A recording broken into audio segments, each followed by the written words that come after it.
trick. Oh, thank you. You look stunning. Thank you. I love the new hair. I know that it was for the new music video, right? You shaved.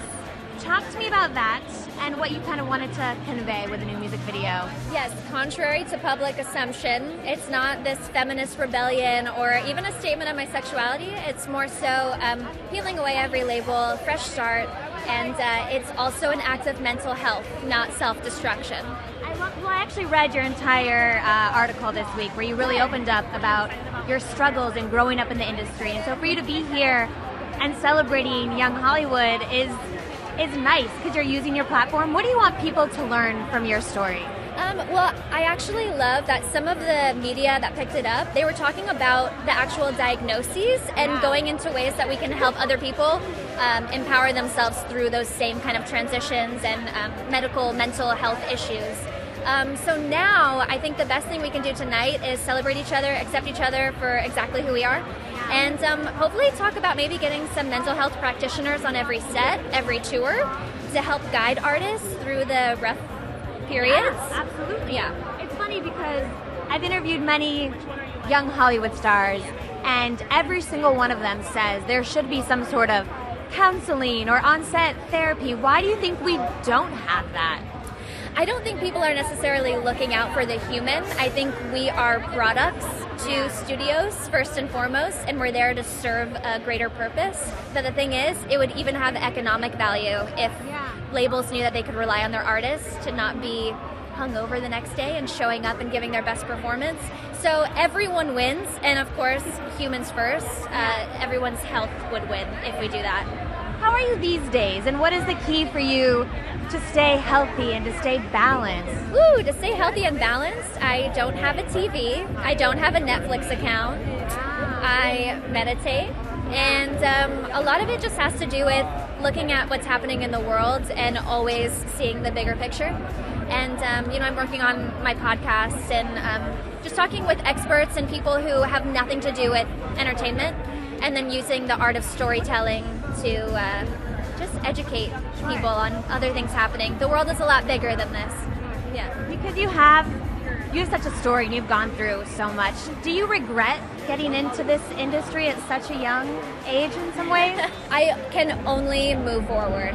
The best thing I can do right now is to turn the pain into something proactive that helps other people. So I'm working on a book. I'm talking with therapists and counselors about putting together a curriculum that can help prepare young people who are going through the same experiences. If I don't do that, I feel like that's a major disservice. And it's also healing for me to know that other people are taking preventative measures. Yeah. It's interesting. This week, Justin Bieber said that he is getting treatment for depression, and he's been struggling, I guess, with fame. We all know Demi Lovato's story. Have you reached out to any of them, or do you have a message of hope, maybe? My message of hope, I think, is just to first look them in the eyes and humanize each other. I think the hope will come naturally when we first have the proper break to breathe. If we can't take an inhalation and we can't exhale all of the stress, you're never going to find equilibrium, and it's always going to be a farce, and you're going to go into treatment and you're going to come out and you're going to go right back in.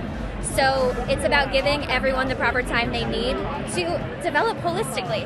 It's not rocket science that we're all human beings.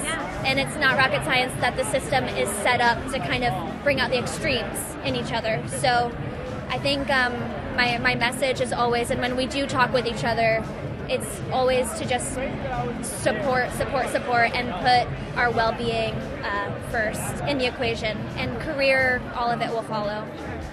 What was the turning point for you when you realized that you wanted to change, or that maybe you needed some help? I was about 18 years old, and I had just gone into treatment myself, and I was having hair loss, seizures, all these health issues that were huge. My body was yelling at me, right? Loud sirens. And I was under contracts that prevented me from getting help. And I asked myself, to what extent am I willing to sacrifice my health for this work? Especially if I'm trying to promote a positive image. If I was trying to promote destruction, then I was acing it. But I like to walk the walk and not just talk the talk. So I knew that I had to put integrity first, and I got help. And then afterwards I started making my own content, and I was like, wait a second, This is so liberating, so empowering, and we can cut out the middlemen because I have direct access to my community now. Like studios, all these people, they don't want us to know that we have a lot of power. So the more I use my voice and the more I connect directly, the more I think beautiful things are happening. What does 2019 look like for you? You have the podcast, you have the book. What else? Like, what does this year really symbolize for you? It's a shift from treating life as a push to trusting the intuitive side. So instead of just seeing how far I can go before I burn out, it's using this core as the foundation for every decision, creatively, artistically, professionally, personally.